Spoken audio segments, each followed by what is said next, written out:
दूरे सृष्टि आदि वार्ता, ये सेवा विभाग दे दिया है। भगवान विष्णु की नाभि कमल से ब्रह्मा, ब्रह्मा जी की भ्रकुटी से रुद्रावतार, पालन, सृजन, विनाश, सतोगुण, रजोगुण, तमोगुण के द्वारा अनंत लीलाएं। पर आप निकुंज में रसमयी प्रेममयी क्रीड़ा करते हुए अपने प्रेमियों के संग महासुख की वर्षा करते, स्वानंदिक विलासवान। तो जो इनके चरणों का आश्रय ले लेता है उसे अन्य किसी के आश्रय की जरूरत नहीं पड़ती, क्योंकि जितनी शक्तियां हैं, जितनी सिद्धियां हैं, सब इन्हीं के चरणों से प्रकाशित हैं। जो ऐसा नहीं जानते तो कभी कभी प्रश्न आते हैं कि प्रिया प्रीतम तो अत्यंत सुकुमार हैं, जैसे हमें रक्षा की जरूरत है तो अमुक देवता या अमुक ऐसा। जब मूल में जल चढ़ा दिया तो डाल में, पत्ते में, पुष्प में, सब में पहुंच गया। सबके मूल निकुंज बिहारी लालजू महाराज हैं। गीता जी में स्वयं कहते हैं, ऊर्ध मूल मधा शाखा मस्वत्थम प्राहुरव्ययम, मैं सबका मूल हूं। परब्रह्म की प्रतिष्ठा है हमारे श्री कृष्ण, और जो ब्रजेंद्र नंदन के रूप में प्रकट हुए वही निकुंज बिहारी लालजू अपने रूप से प्रकट हुए हैं। उपासक को अन्य आश्रय लेने की जरूरत नहीं है, क्योंकि अन्य कोई है ही नहीं। ये सब इन्हीं का विलास। पर जो निकुंज में बिलस रहे हैं तो दूरे सृष्टि आदि वार्ता, सृष्टि आदि वार्ता से दूर, क्योंकि सृष्टि की सेवा के लिए अंश रूप से आप विराजमान हैं भगवान विष्णु, ब्रह्मा, शिव रूप में आप ही विराजमान, दूसरा कोई नहीं। निज महापूर्णात्म शक्त्याश्रयात, इनकी आत्म शक्ति से ही यह विस्तार हुआ है। ये अपने आप को ही विस्तार को प्राप्त किए हुए हैं।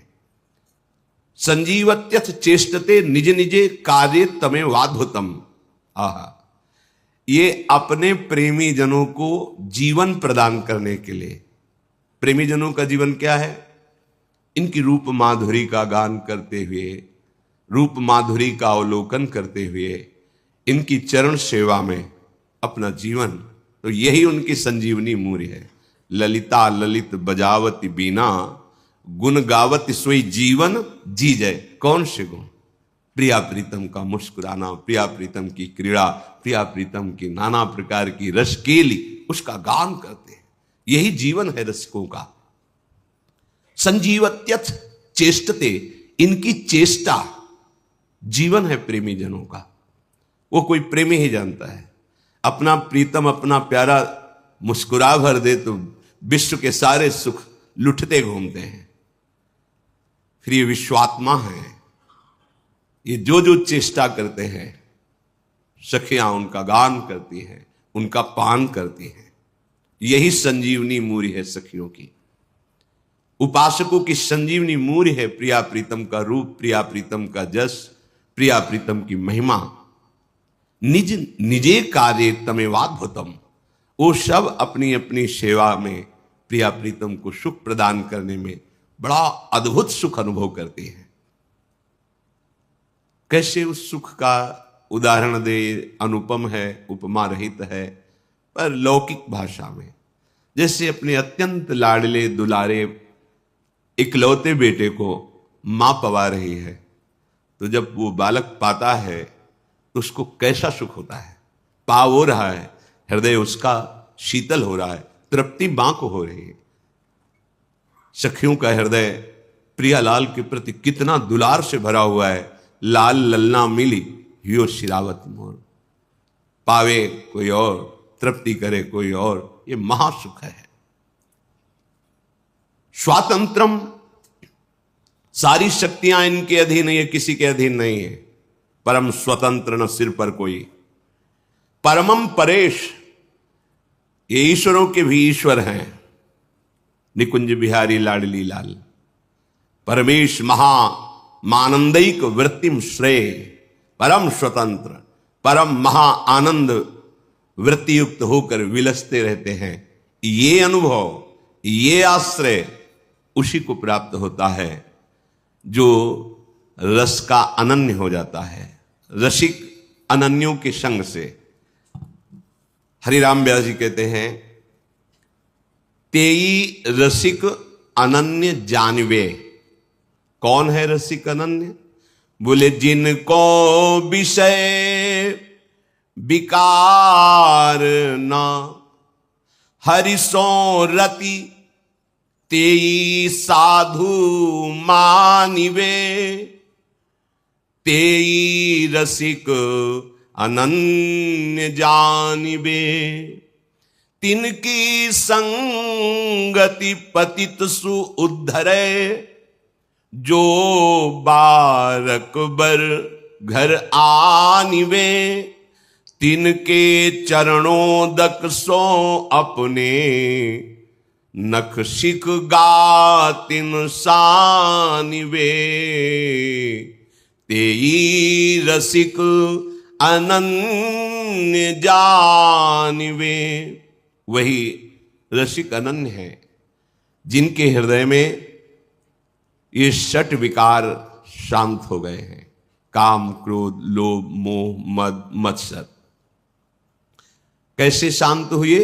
हर्षोरति, हा हरि राधा, प्रिया प्रीतम के चरणार विंद में जिनकी प्रीति हो गई है, उस हृदय में ये षड विकार अपना अधिकार छोड़ देते हैं। अर्थात इन विकारों का स्फुरण ही नहीं होता। तेई साधु मानिवे, वही साधु पदवी को प्राप्त है जो निर्विकार और प्रभु के प्रेम से युक्त हृदय है। वही साधु हृदय है, वही रसिक अनन्य है। हरिराम व्यास जी कहते हैं, प्रियाजू की कृपा से ऐसे रसिकों की संगति मिले तो हमारा उद्धार हो जाए। अगर एक बार भी इनकी संगति कर ले तो व्यर्थ नहीं जाएगी।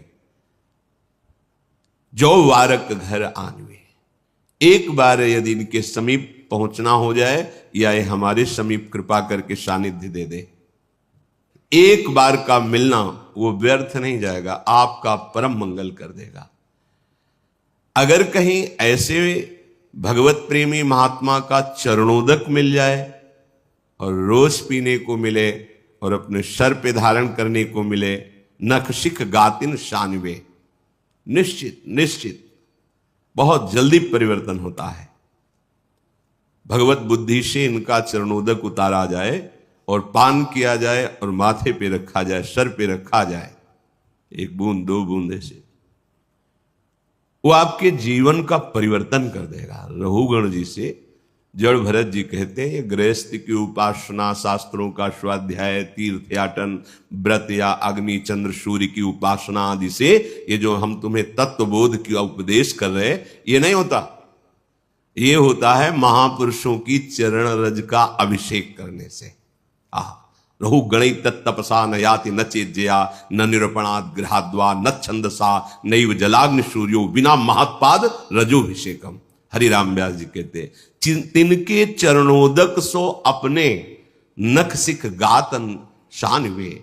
यदि कहीं ऐसे प्रेमी महाभागवतों का चरणोदक मिल जाए पीने को और माथे पे धारण करने को, तो ये जो विकार हैं इनसे लड़ने की सामर्थ्य आ जाए, ये परास्त हो जाएंगे विकार। पर बिना महत्पाद रजोभिषेकम, ये कोई भाग्यशाली को बात समझ में आती है। और फिर कहीं कृपा हो जाए और उनको प्रसाद पवाने का सौभाग्य मिल जाए, सुंदर सुंदर भोग प्रियालाल को पवा के और उनको प्रसाद पवाने का सौभाग्य, और कहीं वो पा चुके हैं उनके पत्तल से जूठे किनके उठाकर, और वो हमें पाने का सौभाग्य मिल जाए, फिर क्या कहना है। तिनकी पावन जूठन जेवत, क्या होता है? बोले तवही हरि ही आनिवे। जब रसिक महापुरुषों का उच्छिष्ट जाता है तो वो उच्छिष्ट इतना हृदय को पावन करता है। पहले चरणोदक बोले, अब उच्छिष्टामृत का प्रभाव हृदय में हरिप्रिया को प्रकाशित कर देता है। जूठन, संतों की जूठन। 4 महीने बराबर सेवा मिली। नारद जी अपने चरित्र को पूर्व के श्री कृष्ण द्वैपायन भगवान व्यास देव जी से वर्णन करते हैं कि मैं बालक था और मुझे सेवा मिली चातुर्मास में संतों की। तो छोटी अवस्था होने के कारण हमें बर्तन मांजने की सेवा मिलती। तो जो जूठन संतों की पात्रों में लगी होती वो छुटा के और उसे पाता और बैठकर उनकी बातें सुनता 4 महीने के प्रभाव से ऐसे महान वृत्ति का उदय हुआ कि वही अगले जन्म में देवर्षि नारद के रूप में प्रकट हुए। स्वयं नारद जी श्रीमद् भागवत में अपने पूर्व चरित्र का वर्णन किए। 4 महीने संतों की सेवा का फल महाभागवत भगवत स्वरूप देवर्षि नारद बना दिया।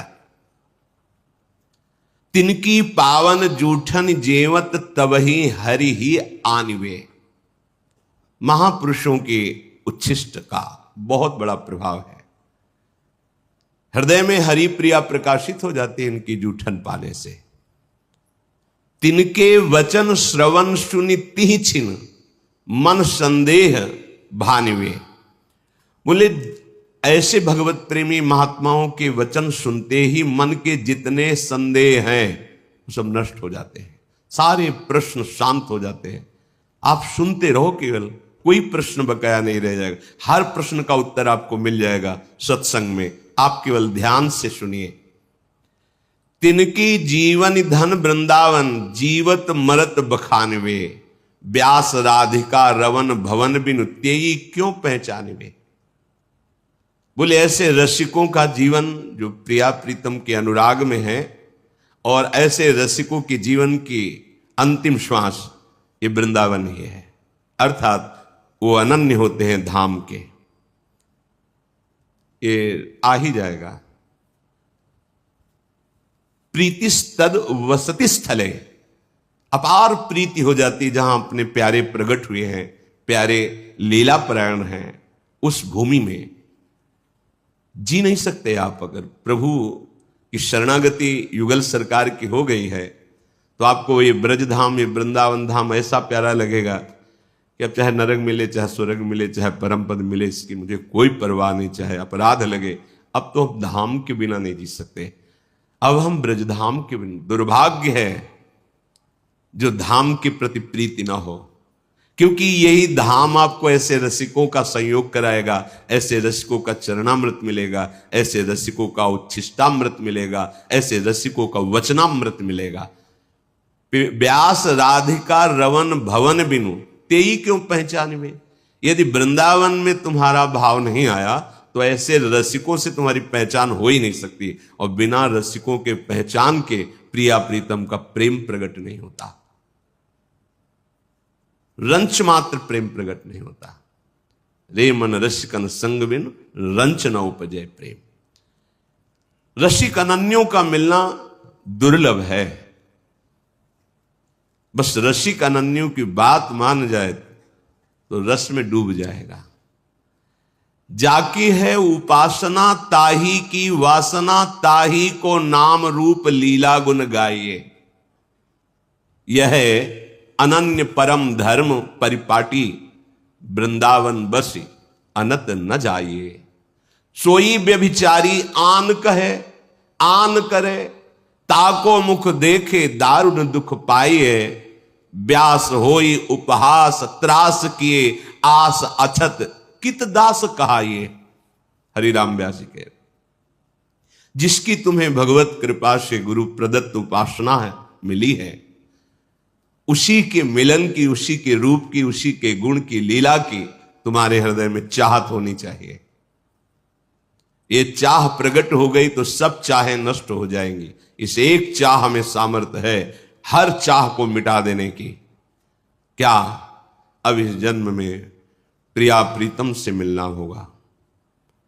मिलने का उपाय है निरंतर प्रिया प्रीतम का स्मरण करना, नाम जप करना, उनके लीला गुण गायन करना, उनके जनों का संग करना, उनके लिए ही कर्म करना, उनकी प्रसन्नता के लिए, उनके समर्पण के लिए सारी चेष्टाएं, तन मन वचन सब।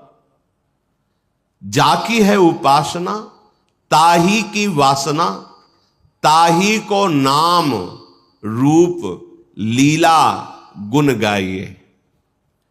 यह अनन्य परम धर्म परिपाटी, यही रसिक अनन्यों का प्रेम धर्म है, यही परिपाटी है, यही मार्ग है, यही निष्ठा है कि अपने आराध्य देव के नाम रूप गुण लीला धाम के चिंतन में मगन रहे।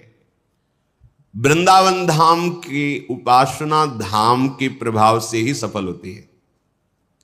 जब आपको समय मिले तब धाम आइए, पर धाम का चिंतन तो आप कर सकते हैं। कई बार सत्संग में चिंतन का प्रकार बताया गया है। अगर कहीं आपको वास का सौभाग्य मिल गया है तो फिर यद्यपि मिले कोटि चिंतामणि तऊ न हाथ पसार। बड़ा दुख होता है जिस उपासक को अखंड वृंदावन धाम का संयोग बन जाता है, फिर किसी विषय इंद्रियजन्य भोगों के लिए धाम का त्याग करके, और भोगों में तब लगता है बड़ी प्रबल माया है प्रभु की, जो प्रभु के घर से घसीट ले जाती है। कब? जब कपट करोगे, छल करोगे, छुपाव करोगे, मनमानी आचरण करोगे तो घर से ले जाएगी। ये घर है, घर से खींच के ले गई, आजीवन के लिए ले गए। भाव नहीं बन सकता कभी। हम बहुत सावधान। वृंदावन बश अनंत न जाइए। अनंत जन्मों की बिगड़ी केवल वृंदावन सुधार देगा। तुम्हारी साधना में त्रुटि हो तो भी वो तुम्हें अपने प्रभाव से परम पद प्रदान करेगा। वृंदावनी प्रभाव सुन अपनो ही गुण दे। सोई व्यभिचारी, वो व्यभिचारी है, बोलता कुछ और है, करता कुछ और है। ताको मुख देखे दारुण दुख पाइए। ऐसे लोगों का संभाषण, दर्शन, मिलन बड़ा दुख प्रदान करने वाला होता है। बहुत कपट होता है। बातें कुछ करते हैं, आचरण में कुछ होता है, चिंतन कुछ होता है। नहीं नहीं, ऐसा नहीं। जाके है उपासना ताही की वासना, ताको ही नाम रूप लीला गुण गाए। सोई व्यभिचारी आन कहे आन करे, ताको मुख देखे दारुण दुख पाइए। ऐसों का संग नहीं करना। बोलता कुछ और है, करता कुछ और है, सोचता कुछ और है। हरिराम व्यास जी कह रहे वही व्यभिचारी है। व्यास होई उपहास। अगर ऐसों का संग करोगे या ऐसे लक्षण धारण करोगे तो तुम्हारा उपहास होगा, और वो उपहास तुम्हारे हृदय को जलाएगा, क्योंकि स्थिति तो है नहीं। तो त्रास किए, वो बड़ा तुम्हें दुख देगा, बार बार जन्म मरण संकट में फंसाएगा। अगर तुम्हें किसी अन्य व्यक्ति से भोगों से सुख की आशा है तो तुमने सुख सिंधु को जाना ही नहीं। तुम सुख सिंधु के उपासक ही नहीं हो। कहीं समुद्र की प्राप्ति होने के बाद क्षुद्र गड्ढों की आशा होती है क्या प्यास बुझाने के लिए? ये तो प्रेमामृत समुद्र है, और तुम सुख कणों के लिए विषय भोगों में अधर्माचरण युक्त जाओ। इसका मतलब है कि अभी आप बातें केवल परमानंद की करते हैं, परमानंद का भी मार्ग ही नहीं मिला आपको। अनुभूति तो बात दूर की रही। अगर तुम्हारे हृदय में भोगों की आशा है तो तुम कैसे प्रिया प्रीतम के दास हो? व्यास होई उपहास, त्रास किए आस अचत, कित दास का कैसे तुम दास कहला सकते हो? श्रीपाद प्रबोधानंद जी यही बात कह रहे हैं। कह रहे कि आनंदानाम परम चरमो यो अवधीर वैष्णवानाम, सर्वोर्ध्वानाम सकल हरिशक्त युन्न नीचान योवा, संपूर्णानाम परम भगवद सद्गुणानाम च योवा, श्री वृंदावन भुवि वरीवर्ति सर्वोर धामनी। श्रीपाद कह रहे कि वैष्णवों का चरम आनंद प्रदान करने वाला ये वृंदावन धाम है। वैष्णव का चरम आनंद क्या है? परम सीमा का आनंद क्या है? हर समय भजन होते रहना। तो यहां फिरे स्वार्थ आपने भजन गए फिरे बाह। पहली बात, जैसे नाम निरंतर चलना, रूप के ध्यान में मगन रहना, लीला गुणों का चिंतन करना, ठीक वैसे ही धाम वास है। धाम अगर आप वास कर रहे हैं, नाम चिंतन में त्रुटि बराबर नहीं हो रहा, रूप का ध्यान भी नहीं हो रहा, लीला गुण में भी रुचि नहीं, तो एकमात्र धाम संपूर्ण भजन हो गया आपका, और यह आपको भगवत प्राप्ति करा देगा। आनंदानाम परम चरमो योवधीर वैष्णवानाम, जो आनंद की चरम सीमा है प्रेम, प्रेम में भजन, वो आपको वृंदावन धाम प्रदान कर देगा। विश्वास कीजिए। वैष्णवानाम पर शर्त है वो प्रभु का हो चुका हो, अर्थात मन वचन कर्म से ये ठान लिया हो कि मुझे भगवत प्राप्ति करनी है। उसका उपाय है सदगुरु की शरण, सदगुरु प्रदत्त मंत्र नाम उपासना, उसे वैष्णव कहते हैं। जो वैष्णव है उसको आनंद की परम चरम अनुभूति वृंदावन धाम कराता है, ये विश्वास का विषय है, पक्का ऐसा ही है। अपना साधन भजन क्या है, पर धाम की जब कृपा का अनुभव होता है तब लिखता है, जो वाणी जी में धाम कृपालु है ऐसा लिखा है, वो अनुभव कराता है वृंदावन। सर्वोर्ध्वानाम सकल हरिशक्तयुन नतीनांच योवा संपूर्णानाम परम भगवद सद्गुणानाम च योवा। ये श्रीधाम वृंदावन समस्त धामों का ऊर्ध्व है, मूल है, सबसे महान, इसी के अंश से सब धाम धामी प्रकट होते हैं और समस्त शक्तियों को प्रकट करने वाला ये चरम स्थान वृंदावन धाम है, क्योंकि धामी प्रिया प्रीतम से ही सब प्रकट हुए हैं। मूल वृंदावन धाम, मूल बिहारी बिहारिंजू। जो महाभागवत वृंदावन धाम का आश्रय, वृंदावन धाम का वास स्वीकार करता है, अन्य संबंध छोड़कर, दूरादपास्य सुजनान सुखमर्थ कोटिम सर्वेशु साधन वरेश चिरम निराशा, शर्त है। यह जोरी अविचल वृंदावन नाही नान सुकाज। अब ये वृंदावन आपके अंदर वो संपूर्ण उत्तम गुण प्रकाशित कर देगा जिससे प्रिया प्रीतम रीझ जाते हैं, अन्य साधनों से नहीं। वृंदावन धाम का आश्रय, वृंदावन धाम का वास भगवत प्रेमी महात्माओं का सानिध्य दिलाएगा। चरण रज, चरणामृत, उच्छिष्टामृत, वचनामृत, इसके प्रभाव से हमारे हृदय में निर्दोष स्थिति जागृत होगी, निर्विकार स्थिति जागृत होगी। उसी निर्विकार स्थिति में प्रीति का प्रादुर्भाव, उसी प्रेम पुलकन में वो प्रिया प्रीतम की रूप माधुरी का अनुभव करता है। तो सारे सद्गुण धाम की कृपा से उसके हृदय में आ जाते हैं। इसलिए अन्य आश्रय, अन्य वार्ता, अन्य भाव त्याग करके अनन्य भाव से नाम रूप लीला धाम की उपासना में निश्चित, अगर आपकी त्रुटियां भी हैं, गलतियां भी हैं, अपराध भी हैं, तो आप चिंता मत करो। धाम अपने प्रभाव से आपको निर्मल कर देगा, सारे महाभागवतों के सद्गुण दैवी संप्रदा आप में प्रकाशित कर देगा। विश्वास करो, ये धाम कोई जड़ नहीं है, ये चैतन्य घन है। आप धाम का आश्रय लिए तो प्रिया प्रीतम, सहचरियां, खग मृग पशु पंछी, लता यमुना रसरानी, वृंदा सखी, ये सब आप पर कृपा करेंगे, सब आपको उस महानता की स्थिति में पहुंचा देंगे कि इन्हीं नयनन सम सुख देख है। इन्हीं नेत्रों से आप निकुंज का सब सुख देख पाएंगे, इनकी कृपा से। इसलिए धीरे धीरे वृत्तियों को अनन्यता की तरफ ले चलो। जाकी है उपासना ताही की वासना। रसिक मंडली में या तन को नीके ढंग लगाओ, दंपति यश गाओ, हर्षाओ हित सो रीझ रिझाओ। देवन को दुर्लभ नर देही, तैने सहज ही पाई। मन भाई निधि पाई, फिर क्यों जानबूझ बिसराई। एक अहमता ममता ये जग में है दुखदाई, ये जब श्री जी की ओर लगे तो होत परम सुखदाई। तात मात सुत दार देह में मति अर्जय मति मंदा, हित किशोर को होए चकोर तू लख वृंदावन चंदा। सीधी बात, रसिक मंडली में या तन को नीके ढंग लगाओ, दंपति यश गाओ, हर्षाओ हित सो रीझ रिझाओ। बहुत बढ़िया अवसर मिला है।